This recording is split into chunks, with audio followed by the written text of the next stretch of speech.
സാക്ഷാത് പരബ്രഹ്മ തസ്മൈ ശ്രീ ഗുരവേ നമഃ. ഒരു ധനികനുണ്ടായിരുന്നു. അദ്ദേഹത്തിൻ്റെ ഭാര്യയ്ക്ക് ക്യാൻസർ രോഗം, ഒരു രക്തവ്യാപാരിയാണ്. അവർ കുടുംബപരമായിട്ട് വെങ്കടേശ ഭക്തന്റെ ഭക്തന്മാരുമാണ്. ഇദ്ദേഹം അന്ന് 1970-കളിലാണ് സംഭവം. അന്ന് രോഗം എത്രയോ മാരകമായിട്ടാണുള്ളത്. ചികിത്സാ സമ്പ്രദായം ഇന്നത്തെ അത്രയും പോഷിക്കപ്പെട്ടിട്ടില്ല. അതേപോലെ തന്നെ തിരുപ്പതി ഭഗവാന് വഴിപാട് നേർന്നു. ഭഗവാനെ രത്നങ്ങൾ പതിപ്പിച്ച ഒരു ഓഢ്യാണം ഞാൻ അവിടുത്തെ ചാർത്തിക്കോളാം, ഈ രോഗത്തിൽ നിന്നും ഇവർക്ക് മുക്തി കൊടുക്കണേ. ഏതായാലും 5-6 മാസം കൊണ്ട് ഇവരുടെ രോഗമൊക്കെ ശമിച്ചു. ഇവർ സ്വാമിയുടെ അടുത്ത് പോകുന്ന ആളാണ്, പത്തിയിൽ പോകുന്ന ആളാണ്. ഭർത്താവിന് സ്വാമിയിൽ അത്ര വിശ്വാസമൊന്നുമില്ല. അപ്പം അസുഖം മാറി ഭഗവാന് വഴിപാട് സമർപ്പിക്കാനായിട്ട് വിളിച്ചു പറഞ്ഞു.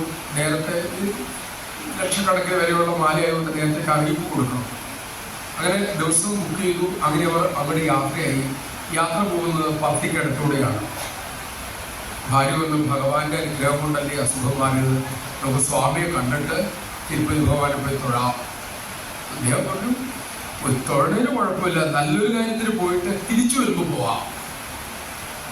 അസുഖം മാറ്റിയത് വെങ്കടേശനാന്ന് എനിക്കറിയാം, പക്ഷെ നീ വിശ്വസിക്കുക, എന്തായാലും അസുഖം മാറിയോ, നമുക്ക് ഭഗവാനെ പോയി കണ്ട് വഴിപാട് സമർപ്പിച്ച് തിരിച്ചു വരുമ്പോൾ പോകാം. ഏതായാലും അതുവഴിയില്ലേ, സ്വാമിയാണ് അസുഖം മാറ്റിയെന്നാണ് എൻ്റെ ഇത്, നമുക്ക് അതുവഴി പോകാം. അധികം പഴകി. അങ്ങനെ അവര് പുറത്ത് മുറി എടുത്തു. ഇദ്ദേഹത്തിന് പറ്റുന്ന മുറി ആക്കിയില്ലാത്തതുകൊണ്ടാട്ടോ. അഹങ്കാരമായിട്ടൊന്നും കൂട്ടരുത്. സ്വാഭാവികമായിട്ട് നമ്മുടെ സൗകര്യം, നമ്മുടെ സാമ്പത്തിക ഇതൊക്കെ ആയിട്ട് ബന്ധമുണ്ട്. അതിനുശേഷം നമ്മുടെ സൗകര്യങ്ങൾ കൂട്ടുകുറക്കെ നമ്മൾ ചെയ്യാം. അങ്ങനെ ദർശനത്തിന് ചെന്നു. രാവിലെ ദർശനത്തിരുന്നു. സ്വാമി അമ്മയെ മാത്രം ഇന്റർവ്യൂവിന് വിളിച്ചു. സാധാരണ അങ്ങനെയല്ല, ആരെങ്കിലും ഒരാൾ വിളിച്ച കുടുംബത്തിലുള്ള നീ മാത്രം മതി എന്ന് പറഞ്ഞു. അകത്തേക്ക് കൊണ്ടുപോയി. എങ്ങനെയുണ്ട് അസുഖം എന്ന് ചോദിച്ചു. ഭഗവാൻ വിഭൂ സൃഷ്ടിച്ചു കൊടുത്തു. പറഞ്ഞു, ഓടിയാണ് വെങ്കേ ധരിച്ചത്. സ്വാമി മുറിയിൽ നിന്ന് ഉച്ച കഴിഞ്ഞ് വരുമ്പോൾ നീ അതിനോട് കൊണ്ടുവരണം, അവരോട് പറയണ്ട. ഭാര്യയുടെ അവസ്ഥാനം വെച്ച് നോക്കും. ഭർത്താവിൻ്റെ അടുത്ത് മോഷ്ടിച്ചുകൊണ്ട് വരാനാണ് പറഞ്ഞത്. ഭഗവാനെ ചെയ്യാതിരിക്കാൻ പറ്റുമോ? ഒന്നും വേണ്ടിയില്ല. അവർ പുറത്തിറങ്ങി ഒന്നും ഒരു മുഖമൊക്കെ വിഷമം ചെയ്തിരിക്കുന്നത്. ഭർത്താവ് ചെന്തു പറ്റി, എല്ലാം ക്ഷീണമായിരിക്കും, കാരണം ഇനി ചെയ്യാൻ പോട്ടതിലോർത്തിട്ടാണ് ആ ഭാവത്തിന് വിഷമം. അതിന് കിടന്നു. ഉച്ചയ്ക്ക് വിശ്രമിച്ചു. ഇദ്ദേഹം ഇറങ്ങിയപ്പോൾ ഇദ്ദേഹം പതുക്കെ പെട്ട് തീർന്ന് ഓടിയാണ് മോഷ്ടിച്ചതല്ലേ പറയാൻ പറ്റുള്ളൂ. ചോദിക്കണ്ടല്ലേ, എടുത്തു. പിന്നെ ഭഗവാൻ ചോദിച്ചാണ് മോഷണമെന്ന് പറയാൻ പറ്റില്ല. വൈകുന്നേരം ദർശനത്തിരുന്നു. സ്വാമി രാത്രി ഉള്ളപ്പോൾ അതിന് പറയുക. അതിനകത്തേക്ക് പോയി മുറിക്കാൻ തീർന്നു. ബുദ്ധിയാണെന്ന് ചോദിച്ചു. വച്ചു. അട്ടിയും കൂടെ പൊള്ളിച്ചു. നന്നായിരിക്കണു, എനിക്കിഷ്ടമായി. ഇതിവിടെ ഇരുന്നോട്ടെ, ഇത് പൊക്കോളൂ എന്ന് പറഞ്ഞു. വേറെന്ന് പറയാൻ പറ്റും. നമ്മൾ സ്വയം ആലോചിച്ച് നോക്കണം, നമ്മളാണെങ്കിൽ എന്തായാലും സ്ഥിതി. തിരിച്ചു വന്നു. അപ്പോൾ ഒരു കുറെ കൂടെ വിഷാദമായിട്ടിരിക്കണം. ഭർത്താവ് എന്താ നീ പറയാതിരിക്കാൻ പറ്റുമോ? നീ വൈകുന്നേരം തന്നെ വെങ്കടേശ്വരെ കാണാൻ പോവാ. രാവിലെ ചാർത്തേണ്ടതാണ്. അവിടെ ചെന്നവർ പിടിച്ച് ഇതിനെ കാലം മുഴുവൻ എന്നോട് കൊടുക്കണം. ഈ കഥ മുഴുവൻ പറഞ്ഞു. എൻ്റെ ഭഗവാനെ, എൻ്റെ വെങ്കടേശ്വര് കൊണ്ടുപോയത് വഴിക്ക് വെച്ച് പോയല്ലോ എന്നായി അദ്ദേഹത്തിന്. നമ്മുടെ അടുത്തങ്ങനെ ആളിരിപ്പുണ്ടറിയോ? ഏറ്റുമാൻ്റെപ്പൻ ഏൻ്റെപ്പനെ എന്നെ ഇങ്ങോട്ട് ഉണ്ടായതാ അല്ലേ? വയ്ക്കുന്നത് ഇവിടെ വച്ച സ്ഥിതിക്ക് പോകണം. എന്നാ പിന്നെ ഇവിടെ ഇരുന്നോട്ടെ അല്ലേ? പോകേണ്ട നമ്മളാണ്. അപ്പൊ ഈ പരിപാടിയൊക്കെ എല്ലാവരും ചെയ്യാറുണ്ട് പണ്ടേ പോലെ തന്നെ. ഇത് വലിയ സങ്കടമായി. ഇദ്ദേഹം ഒരു വിഷമില്ല. ഞാൻ അപ്പോഴേ നിന്നോട് പറഞ്ഞില്ലേ, ഈ സന്യാസിമാരൊക്കെ മഹത്തുക്കളായിരിക്കും, പക്ഷെ ഇവരെയൊക്കെ ശ്രദ്ധിക്കണം, സൂക്ഷിക്കണം. ഇപ്പോൾ നിങ്ങൾക്ക് മനസ്സിലായല്ലോ. ഏതായാലും പോട്ടെ, നമുക്ക് അവിടെ പോയി ഭഗവാനോട് സംസ്ഥാപരാധം പറഞ്ഞ് പിന്നീട് തിരിച്ചു വരാം എന്ന് പറഞ്ഞ് വിഷാദമാത്രമായ മനസ്സോടുകൂടി ഭർത്താവും സന്തോഷമുള്ള മനസ്സോടുകൂടി ഭഗവാനെ പുറത്ത് കാണിക്കാൻ പറ്റില്ല. അങ്ങനെ തിരുപ്പതി ചെന്നു. അവിടെ ചെന്ന് അദ്ദേഹം ഓഫീസിൽ ചെന്നു. ഓഫീസിൽ നിന്ന് പറയാനാണ് എന്നെ കൊണ്ടുവരണമെന്ന് വിചാരിച്ചാണ്. ചില സാങ്കേതിക കാരണങ്ങൾ അങ്ങനെ പറയാൻ പറ്റുള്ളൂ. കൊണ്ടുവരാൻ പറ്റിയില്ല. ഇത് അറിയിക്കാനായിട്ട് അദ്ദേഹം ഓഫീസിലേക്ക് വന്നു. ചെറുത്ത് പറഞ്ഞു, ഇനി മദ്രാസ് വരികയാണ്, ഞാൻ ഒരു വഴിപാട് നേർന്നിരുന്നു. അപ്പോൾ നല്ല തിരക്കുള്ള സ്ഥലമാണ്. അവിടെ ഇഷ്ടം പോലെ ഇങ്ങനെ വെങ്കടേശ്വര വന്യനൊന്നും കണക്കില്ല. അത് ഓടിയെന്ന് പറഞ്ഞാൽ അദ്ദേഹത്തിനൊന്നും തോന്നുന്നില്ല. വലിയ കടക്കാരനാണ് വെങ്കടേശ്വരൻ. അറിയാലോ, ശ്രീധരൻ പിടിച്ച കാശിൻ്റെ പലിശ കൊടുത്തുകൊണ്ടിരിക്കുക. ചരിത്രമൊക്കെ നോക്കി പഠിക്കുക. അപ്പം എത്ര കിട്ടിയാലും സന്തോഷമാണ്. കിട്ടിയതിന് കൊടുക്കുകയും ചെയ്യും. അത് വേറെ കാര്യം. അപ്പോൾ അവിടെ അദ്ദേഹം ചോദിച്ചു, എന്താ പേര്? പേര് വെച്ചിരുന്നു. അത് നിങ്ങൾ ഇന്നലെ വൈകുന്നേരം സമർപ്പിച്ച് രസീതും വാങ്ങി പോയാലോ എന്ന് പറഞ്ഞു. യാഗം കിട്ടിപ്പോയി. ഇന്നലെ ഇവിടെ വന്നു, രസീതും വാങ്ങി സമർപ്പിച്ച് ഭഗവാൻ ചാർത്തിയില്ലോ, ഇനി എന്താ പ്രശ്നം? ഇല്ല, ഒന്നുമില്ല. ഭാര്യ ക്യൂവിൽ നിൽക്കുകയാണ് ദർശനത്തിന്.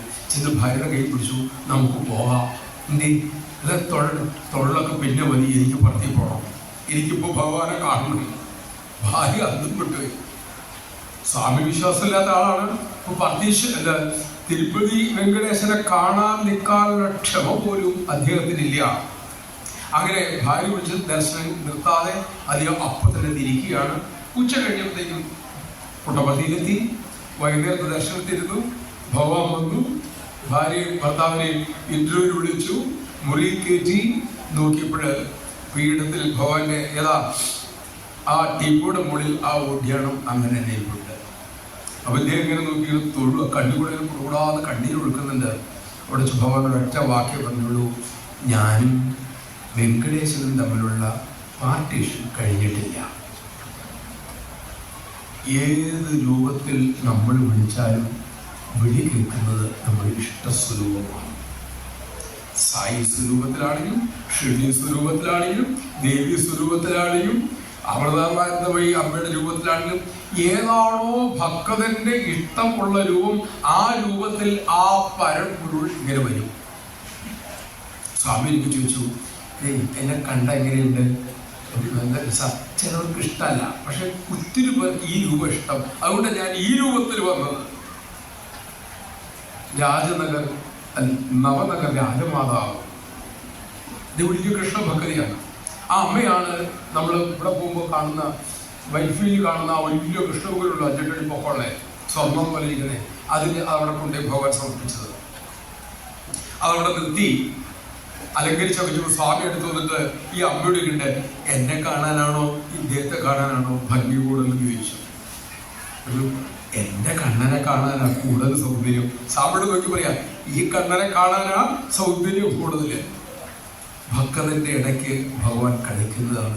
അതുകൊണ്ട് ഏതാണോ നമ്മുടെ ഇഷ്ടരൂപം, ആ ഇഷ്ടരൂപത്തെ നമ്മൾ കളയേണ്ടതില്ല. ആ ഇഷ്ടരൂപം തന്നെ കാണിച്ചു തരും എല്ലാം ഒന്നാണെന്നും ആണ് സ്വാമി പറഞ്ഞത്. നിങ്ങൾ ഏത് രൂപത്തിൽ ഏത് ദേവതയെ പ്രാർത്ഥിച്ചാലും ഒടുവിൽ അത് വന്നു ചേരുന്നത് എൻ്റെ പാദത്തിലാണ്.